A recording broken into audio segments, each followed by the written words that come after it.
Assalamualaikum warahmatullahi wabarakatuh. Waalaikumsalam warahmatullahi wabarakatuh, Bu Betty. Apa kabarnya hari ini? Yeay. Baik Pak, ini saya sengaja menghubungi Bapak karena saya mau ada bincang-bincang dengan Bapak, ada keperluan mengenai pengalaman Bapak selama menjadi pemimpin di sekolah. Ya, Ada beberapa pertanyaan yang ingin saya ajukan kepada Bapak. Pertama, selama Bapak jadi kepala sekolah atau pemimpin, bagaimana Bapak mengidentifikasi kasus-kasus yang merupakan dilema etika atau bujukan moral? ya, Seperti itu barangkali Pak. ya. Jadi terkait dengan kasus-kasus yang kita hadapi di sekolah, memang sangat beragam. Tetapi untuk melihat bahwa kasus dan keputusan yang diambil itu terkait dengan dilema etika atau bujukan moral, saya kira menurut saya sepanjang keputusan itu tidak bertentangan dengan aturan yang ada, tidak bertentangan dengan kesepakatan yang ada, maka keputusan yang kita ambil itu tentu adalah keputusan yang terkait dengan dilema etika. Tetapi ketika keputusan yang kita ambil dari sebuah kasus yang nyata-nyata bertentangan dengan aturan dan kita memilih itu, maka saya pikir itu adalah tindakan bujukan moral. Karena kalau bujukan moral kan antara kebenaran dan kesalahan yang kita ambil dalam sebuah keputusan. Seperti itu yang saya pahami, Bu Betty. Ya, baik Pak, makasih. Jadi antara bujukan moral dengan dilema etika. Kemudian ada beberapa pertanyaan lagi Pak terkait dilema etika yang dihadapi oleh Bapak di sekolah. Nah, selama ini bagaimana Bapak menjalankan pengambilan keputusan di sekolah, terutama kasus-kasus di mana ada dua kepentingan yang sama-sama benar atau sama-sama mengandung nilai kebajikan? Ya, jadi tepat sekali bahwa memang ketika kita menghadapi sebuah kasus dan itu adalah sebuah dilema etika, maka memang kita diperhadapkan pada masalah bagaimana menegakkan keadilan berhadapan nanti dengan rasa belas kasihan atau mungkin rasa empati kepada siswa. Kasusnya seperti yang kemarin yang kami alami di sekolah, ketika ada dua orang siswa yang secara kriteria kenaikan kelas tidak memenuhi syarat, tetapi pada akhirnya kita mengambil keputusan untuk menaikkan anak tersebut. Kenapa seperti itu? Karena ada beberapa pertimbangan. Yang pertama, anak ini rumahnya jauh dari sekolah. Yang kedua, dia berasal dari keluarga yang orang tuanya kurang berpendidikan, sehingga mungkin perhatian orang tua terhadap anaknya tidak maksimal. Nah, oleh karena itu, beberapa pertimbangan seperti itulah sehingga kita dalam sebuah rapat itu diputuskan bahwa kedua anak ini tetap kita naikkan dengan catatan bahwa segala yang terkait dengan tugas-tugasnya yang belum tuntas, kemudian ada teman-teman guru yang siap membantu dan membina ini anak, maka anak ini bisa kita naikkan kelas. Jadi ini adalah sebuah pilihan yang memang berat ketika kita harus memilih untuk bagaimana anak-anak ini kita kedepankan kepentingannya. Jadi istilahnya bahwa keputusan yang kita ambil itu adalah keputusan yang berpihak pada murid, tetapi tentu tetap ada tanggung jawab di belakangnya. Seperti itu, Bu. Oh iya. Jadi saya bisa melihat bahwa selama ini Bapak ketika ada kasus yang sepertinya dia tergolong ke dalam dilema lah, karena kita dihadapkan pada dua kepentingan yang salah satunya itu artinya kita mau memihak kemana juga benar, ke sini juga benar. Ya, Dan disinilah kita sebagai pemimpin ya harus hati-hati untuk mengambil keputusan. Ya, betul. Ya baik Pak, nah masih ada lagi lanjutannya, yaitu ketika tadi sudah melihat atau menganalisis kasus yang berupa dilema etika, maka langkah-langkah atau prosedur yang Bapak ambil itu seperti apa kira-kira selama ini? Ya, jadi setiap ada kasus di sekolah itu, saya senantiasa melibatkan teman-teman yang fungsinya terkait dengan kasus itu. Misalnya kalau dia kasus masalah malas ke sekolah atau tidak disiplin ke sekolah, tentu saya berkomunikasi dengan wali kelasnya, dengan urusan kesiswaan termasuk urusan humas.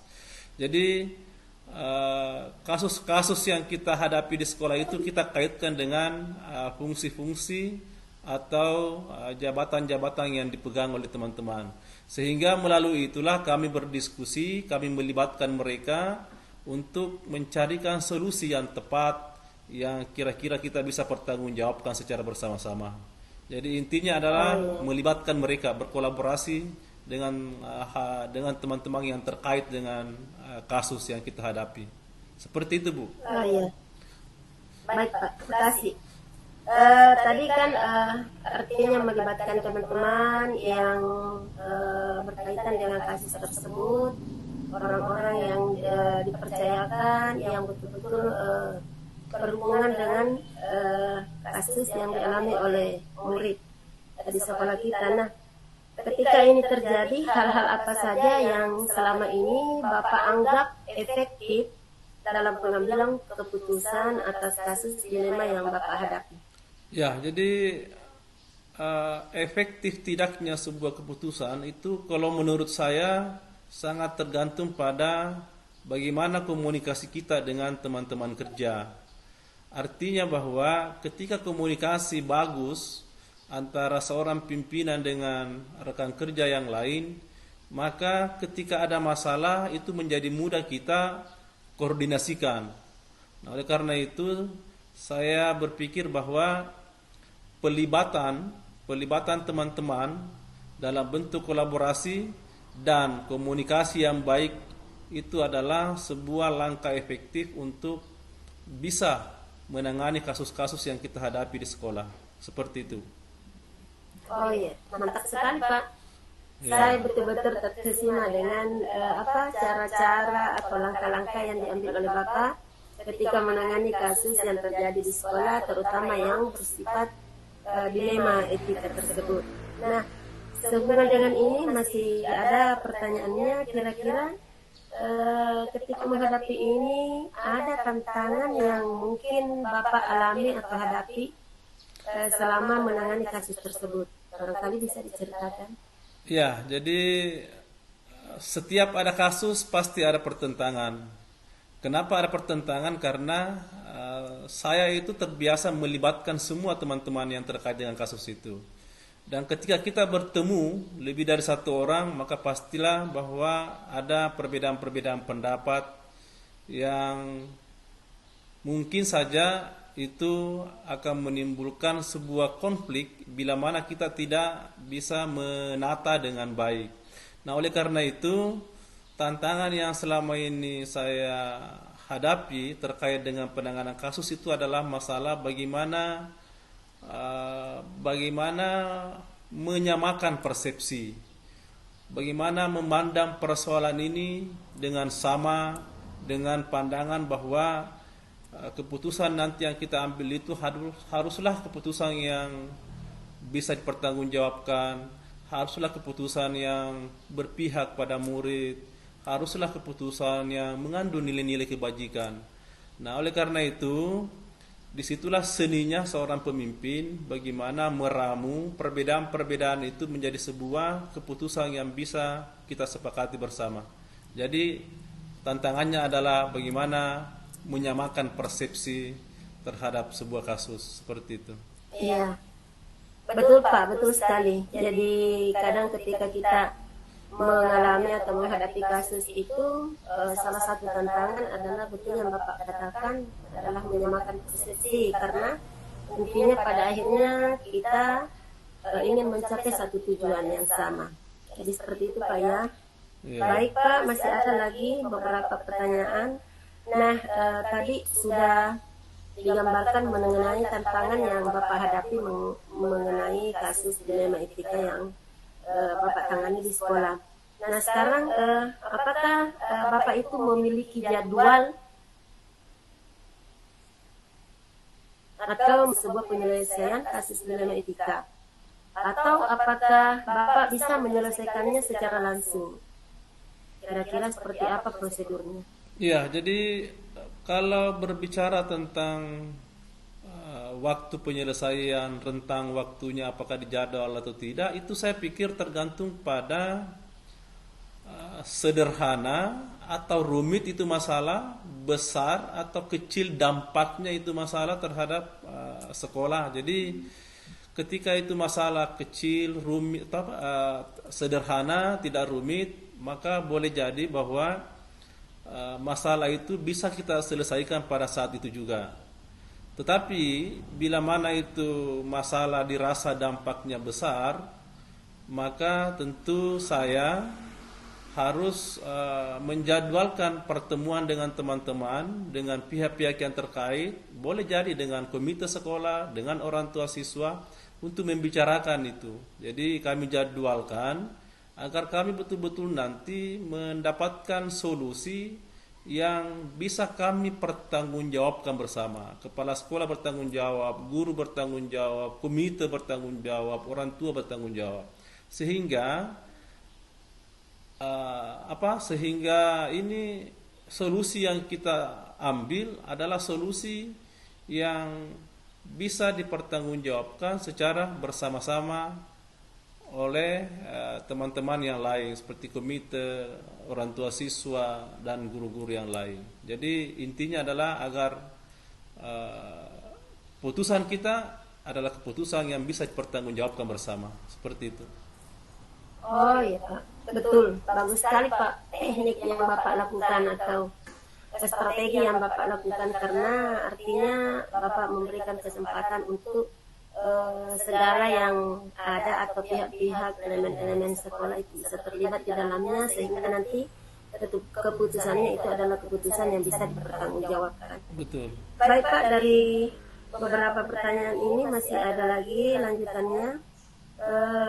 Kira-kira selama ini adakah seseorang atau faktor-faktor apa yang selama ini mempermudah atau membantu Bapak dalam menyelesaikan kasus semacam itu? Ya, jadi kalau ditanyakan faktor, tentu minimal ada dua faktor yang mendukung setiap keputusan-keputusan yang saya ambil. Yang pertama adalah faktor komunikasi yang baik dan positif dengan teman kerja. Yang kedua adalah faktor kolaborasi, melibatkan teman-teman yang lain dalam menangani atau mencari solusi-solusi dari sebuah kasus. Itu adalah faktornya. Kemudian siapa-siapa yang terlibat, tentu yang saya libatkan adalah teman-teman yang punya jabatan atau fungsi di sekolah, seperti urusan-urusan kurikulum, kesiswaan, humas dan sarana prasarana, termasuk wali kelas dan BK. Mereka itulah yang banyak membantu saya dalam menangani kasus. Karena saya tahu persis bahwa mereka lah yang paling banyak terlibat di bawah, mereka lah yang paling banyak tahu tentang keadaan yang terjadi di lapangan. Oleh karena itu, tentu saya harus terbuka dengan hal-hal seperti itu, agar nanti keputusan yang kita ambil itu adalah keputusan yang betul-betul tepat sasaran dan berpihak pada peserta didik. Seperti itu, Bu. Tambah saya terkesima dengan cara-cara atau prosedur Bapak itu, langkah-langkah menangani satu keputusan. Nah, dari semua hal yang disampaikan oleh Bapak tadi, kira-kira pembelajaran yang Bapak dapat ambil atau petik mengenai pengalaman dalam mengambil keputusan di dilema etika itu seperti apa ya? Ya, jadi selama ini pengambilan keputusan yang kita ambil dengan melibatkan teman-teman, melibatkan komite dan orang tua siswa itu itu memberikan pelajaran kepada saya bahwa keputusan yang baik adalah keputusan yang berpihak pada murid, itu pasti. Kemudian yang kedua, bahwa keputusan yang kita ambil itu haruslah keputusan yang mengandung nilai-nilai kebajikan yang universal, sehingga semua pihak bisa menerima dengan baik. Dan yang terakhir tentu adalah keputusan yang kita ambil itu karena kita melibatkan semua stakeholder yang ada, maka tentulah keputusan yang kita ambil adalah keputusan yang bisa kita pertanggungjawabkan secara bersama. Dengan demikian, saya merasa bahwa jika prosedur-prosedur ini kita lakukan, maka nanti tidak ada lagi yang komplain dengan keputusan yang kita ambil atas kasus yang terjadi di sekolah. Seperti itulah pembelajaran-pembelajaran yang saya dapatkan, Bu Betty, selama saya menjadi pemimpin di sekolah yang saya pimpin sekarang. Seperti itu. Iya Pak, mantap sekali Pak, karena artinya Bapak itu mencoba menyelesaikan kasus atau masalah-masalah yang dihadapi di sekolah dengan melibatkan berbagai pihak, kemudian dengan menjalankan komunikasi, kolaborasi dengan teman-teman, agar apa yang dihasilkan nantinya itu keputusannya bisa dipertanggungjawabkan, kemudian tetap berpihak kepada murid. Itu yang paling penting atau inti daripada pengambilan keputusan yang Bapak ambil seperti itu ya Pak. Alhamdulillah Pak, kita sampai di penghujung bincang-bincang kita. Saya banyak belajar dari Bapak. Insyaallah, mudah-mudahan bincang-bincang kita ini memberikan inspirasi bagi saya bagaimana ke depannya agar saya juga bisa seperti Bapak. Terima kasih Pak atas kesempatannya. Terima kasih Bu Betty, sukses selalu. Iya Pak, terima kasih Pak. Assalamualaikum warahmatullahi wabarakatuh. Waalaikumsalam warahmatullahi wabarakatuh. Assalamualaikum. Waalaikumsalam. Masuk ke. Ya, saya bisa bantu. Oh iya Bu, saya kemari ingin berbincang-bincang dengan Ibu, ingin mengetahui pengalaman Ibu selama menjadi pemimpin di sekolah ini. Ada beberapa pertanyaan yang ingin saya tanyakan kepada Ibu. Bisa Bu? Ya, bisa. Oke, makasih. Nah, pertanyaan yang pertama yaitu selama ini bagaimana Ibu dapat mengidentifikasi kasus-kasus yang merupakan dilema etika atau rujukan moral? Ya, itu sudah menjadi tugas kepala sekolah mengidentifikasi kira-kira apa kasus-kasus yang terjadi di bawah-bawah ini. Ya, baik. Kemudian selanjutnya, selama ini bagaimana Ibu menjalankan pengambilan keputusan ketika kasusnya ada dua kepentingan yang bertentangan, di mana ada sama-sama benar atau sama-sama mengandung kebajikan? Oh iya, contoh kasus yang Ibu tanyakan itu pas yang saya pernah alami pada, kalau saya tidak salah di tahun 2000, kalau tidak salah Bu, tahun 2017, dua guru saya yang saling baku ini tidak bagus hubungannya gara-gara ada kecemburuan sosial. Dia merasa dibeda-bedakan karena ada satu guru yang tidak rajin ke sekolah, dia rajin ke sekolah. Oh begitu, jadi yang satunya terbentur pada kecemburuan karena yang satunya ini bermasalah dengan ketidakhadirannya, artinya jarang hadir di sekolah. Sementara yang satunya lagi termasuk rajin, sehingga timbul kecemburuan sosial. Oke, lanjut Bu. Ketika menghadapi seperti itu, langkah atau prosedur seperti apa yang biasa Ibu lakukan selama ini? Ya, seperti yang Ibu tanyakan tadi, etika moral dengan ya pas dengan yang saya alami kemarin tahun 2017 tersebut. Kenapa? Karena terkait kasus Ibu tadi mengenai dua hal yang saya tidak bisa pilih, satu memang benar, yang satunya juga. Iya, tadi ada kasus yang Ibu jelaskan. Nah, kira-kira langkah-langkah atau prosedur seperti apa yang biasa Ibu lakukan selama ini? langkah-langkah yang saya lakukan Bu tentang terkait masalah itu ya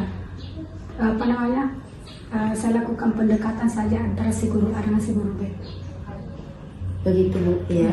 Baik, bagus sekali memang ketika ada masalah pendekatan yang diutamakan. Iya, selanjutnya hal-hal apa saja yang selama ini dianggap efektif ketika melakukan pengambilan keputusan pada kasus dilema etika tersebut? Ya, hal yang saya anggap efektif, saya bisa menyatukan si guru A dengan si guru B dengan cara saya sendiri, saya mendekati si guru A dengan saya mendekati si guru B tadi. Oh begitu Bu. Jadi istilahnya pendekatan yang intinya ya yang dianggap efektif. Iya, itulah kata pendekatan itu yang menjadi efektif. Betul. Bagus Bu. Oke, kemudian selanjutnya hal-hal apa saja yang selama ini merupakan tantangannya? Jadi tantangan Ibu ketika menghadapi kasus tersebut. Tantangan terbesar buat seorang kepala sekolah seperti saya. Kenapa saya bilang? Karena kadang kalau malam kita pikirkan kira-kira apa yang saya mau katakan ke guru A, apa yang saya mau katakan di guru B, supaya dia tidak merasa tersinggung ketika saya kasih wejangan-wejangan untuk ini si guru A tadi yang rajin, si guru B anggaplah si guru B yang tidak rajin. Bagaimana cara saya kasih wejangan si guru A supaya dia bisa mengerti keadaan si guru B, dan saya kasih wejangan si guru B supaya kau tidak betul-betul tidak sakit, jangan sering-sering tidak ke sekolah. Oh ya, seperti itu ya Bu. Jadi intinya memberikan nasihat atau wejangan ya kepada kedua-duanya. Jadi tadi pendekatan dengan memberikan nasihat atau wejangan.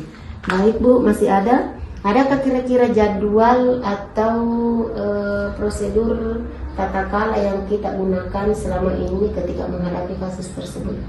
Untuk hal seperti itu Bu, saya tidak pernah menjadwalkan. Ketika tiba masa tiba waktu. Tiba masa tiba waktu. Istilahnya apa? Tiba masa tiba waktu. Ketika dalam waktu yang tepat saya dekati si guru A. Bagaimana supaya saya mengasih perhatian supaya begini. Dan saya mendekati lagi si guru B dimanapun dia berada, baik dalam lokasi duduk apa, supaya kenapa? Supaya tidak terlihat di guru lain bahwa ada dua guru yang saling bermasalah. Iya, jadi Ibu itu berusaha untuk istilahnya menjaga menjaga hubungan antara si A dengan si B dengan berbagai cara ya. Iya, berbagai cara supaya tidak terlihat ke guru tidak nampak ke guru yang lain. Ya baik. Nah, selain itu kira-kira apakah ada seseorang atau faktor-faktor yang selama ini membantu Ibu untuk menghadapi masalah tersebut? Jelas ada Bu, jelas ada. Saya panggil bisik-bisik dengan dua kurikulum. Saya timbang-timbang masukan kurikulum tadi, baru saya pikirkan kata yang pas, yang cocok, yang saya harus katakan ke dua guru ini agar dua guru ini bisa bersatu kembali. Iya, baik. Jadi bisa saya ambil kesimpulan bahwa orang yang Ibu libatkan itu yang pertama adalah kurikulum. Kasih kurikulum karena untuk mencari solusi ya, untuk mencari solusi biasanya intinya di sekolah itu yang terlibat di dalamnya adalah kurikulum yang utama. Oke, baik Bu. Nah, sekarang kita sampai di penghujung pertanyaan ini Bu. Kira-kira apa pembelajaran apa yang Ibu petik atau Ibu dapatkan selama ini? Jelas sangat bermakna sekali kasus ini bagi saya, khusus bagi saya seorang kepala sekolah. Saya bisa ambil pembelajaran kasus tersebut ini supaya tidak terjadi lagi di hari esok di guru-guru yang lain. Dan saya saya menyelesaikan kasus ini tanpa diketahui guru-guru yang lain. Cara saya dengan cara itu tadi, dengan cara mendekati dimanapun dia duduk, supaya tidak terlihat di guru-guru lain. Bukan saya panggil ke ruangan saya. Nanti kalau saya panggil ke ruangan saya, guru lain membaca bahwa wah, ada masalahnya si guru ini, ada masalahnya si guru ini. Jadi saya tidak seperti itu. Seolah-olah saya hanya rileks saja. Rileks saya lakukan dengan rileks saja sampai guru tersebut bersatu kembali dan tidak ada terbaca di luar bahwa ada masalah di instansi saya. Oh, seperti itu ya.